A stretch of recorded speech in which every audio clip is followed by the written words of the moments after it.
Word इस्तेमाल करती है मेरे लिए। बहुत वेरी बैड, ये तो बहुत मतलब मेरे को इतनी तमीज नहीं होगी। आप इनको चीफ को हटा दी तो दूसरे लोग को लगाएंगे। ठेकेदार को बोला भाई को हटाने के लिए, तो क्या बोल रहे ये वर्ड वो मेरे लिए क्यों बोलती है? गलत है नहीं, ये सारी चीजें का अधिकारी को आप ऐसे मेरे को बोली मैं तुम्हें देख लूंगी, तुम्हारे लिए पूजा करने जा रही हूँ अलोपी मंदिर में, नारियल तोड़ के आऊंगी, परसों बताती हूँ तुमको। मेरे को ऐसा बोल के गई थी सोनिया। अब मेरी पूरी फैमिली आके तुमको फिर देखती है, तुम कहाँ की सिस्टर हो, तुम्हें बताती हूँ। इस तरह के लैंग्वेज रहते हैं। नमस्कार, आप देख रहे हैं अमर रिपब्लिक न्यूज।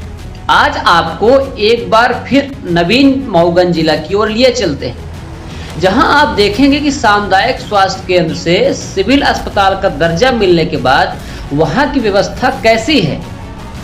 यदि आपको भी मजबूरी में सिविल अस्पताल मऊगंज में जाना पड़े तो सावधान होकर जाइए और मास्क पहनकर जाइए, क्योंकि वहां का दृश्य जब आप देखेंगे तो हतप्रत होकर सोचने पर मजबूर हो जाएंगे कि हम सिविल अस्पताल में खड़े हैं या फिर किसी गटर में।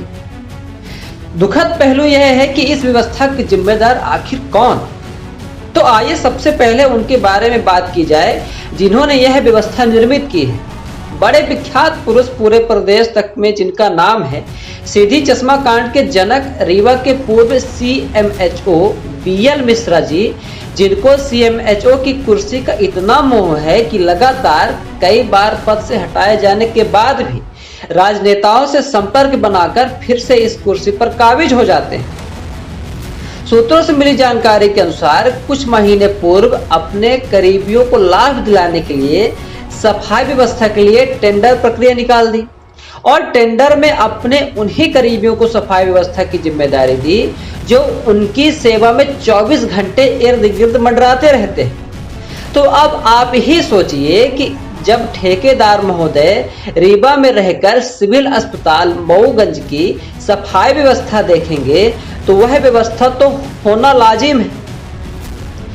सिविल अस्पताल में सफाई हो कि ना हो, ठेकेदार महोदय का कोई कुछ नहीं कर सकता, क्योंकि एक कहावत है कि जब सैया भय कोतवाल तो डर काहे का।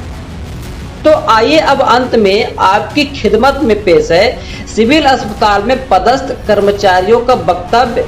वीडियो को बड़े गौर से देखिएगा और सुनिएगा तो पता चल पाएगा कि आखिर सिविल अस्पताल मऊगंज में चल क्या रहा है। अमर रिपब्लिक न्यूज के लिए संपादक मिथिलेश त्रिपाठी की रिपोर्ट। बने रहिए अमर रिपब्लिक न्यूज के साथ। सफाई व्यवस्था पूरी तरह चरमराई है, क्या कमियां आ रही, क्या वजह है, क्या सफाई व्यवस्था यहाँ पे बिल्कुल चरमराई हुई है। कोई भी यहाँ पे स्वीपर काम करने के लिए तैयार नहीं है। मेन कारण उनका ये है, जब भी उनसे पूछा जाता है तो वो बोलते हैं हमें तनख्वाह नहीं मिलती 4-4 महीने तक। अभी पिछले कुछ महीने उनकी तनख्वाह उनके खाते में गई है, लेकिन अधिकतर उनका कारण यही रहता है कि हमें तनख्वाह नहीं मिलती। एक दूसरे को वो गालियां देते रहते हैं, इवन वो डॉक्टर्स को भी गालियां देते हैं। अभी कुछ जो ड्यूटी में कर्मचारी थी महिला उनके साथ भी सब भी बोला।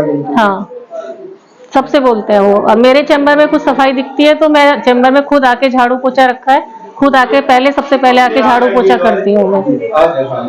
और अगर मैं झाड़ू पोछा किसी से मैंने करवा भी लिया तो वो हमेशा अपेक्षा करते हैं कि 50-100 रुपए मैं उनको दूं, तब वो करेंगे। ये हालत है सफाई की, कोई नहीं करना चाहता। कितने कर्मचारी हैं? यहाँ 6 है, 3 मेल है और 3 फीमेल है लेबर रूम के लिए। उसमें से एक लेबर रूम की ठीक है थोड़ी सी, या 2 तो बहुत ही ज्यादा खराब है। आप सब मतलब उनके द्वारा प्रयोग किया जा रहा है? बिल्कुल, ना वो डॉक्टर को छोड़ती, ना स्टाफ को छोड़ती, ना बड़े अधिकारियों को छोड़ते, किसी को भी नहीं छोड़ते। कल्याण से था तो उनको जो भी मिलता था वो आउटसोर्स जो है तो उसको कुछ कम भी मिलने लगा है। कर्मचारियों को नियंत्रण है, जो कि आप लोग खुद मॉनिटरिंग कर रहे थे उसकी। और टेंडर प्रक्रिया से आप संतुष्ट हैं? जब टेंडर प्रक्रिया से संतुष्ट नहीं हूँ। बेहतर ये था कि जो RK से था उसको बजट मिलता तो अपने नियंत्रण में रहते कर्मचारी, तो अपन उनको अत्यंत और सारी चीजें जो ऐसा करके उनके ऊपर अपन कंट्रोल करके व्यवस्था सुधार सकते थे। लेकिन जब साउथ एजेंसी में गया तो उससे तभी से स्थितियां कुछ बिगड़ी हैं। इतनी गालियां देंगी कि लगातार मेरे को यहाँ 1.5 साल हो गया है। 1.5 साल में मैं तीनों भाइयों से मैं तो हर सोनिया को बोलो तो बोलेगी मैं दवाई खाई हूँ, मैं नहीं करूँगी, मैं पीछे जाके आराम करूँगी। जब से अमृता सिस्टर आई, जब से सरो सिस्टर आई तो हम लोगों को खाए जा रहे हैं। कुछ भी जो है कभी काम करने को बता बोलो, दीजिए मेरे लिए कभी नहीं करती हैं। इधर उधर भी साफ सफाई नहीं करेंगे, उनसे तो झाड़ू लगाते नहीं बनता है। कह देंगे कि हम ऐसे ही लगाएंगे, सामान हटा के बोल दो झाड़ू लगाने को, हटाते नहीं है। सिस्टर हटाए तब मैडम लोग झाड़ू लगा देंगी, फिर उसको सरकाएंगे नहीं, वो दोबारा सिस्टर से अपने चैम्बर में मैंने भी झाड़ू पोछा किया।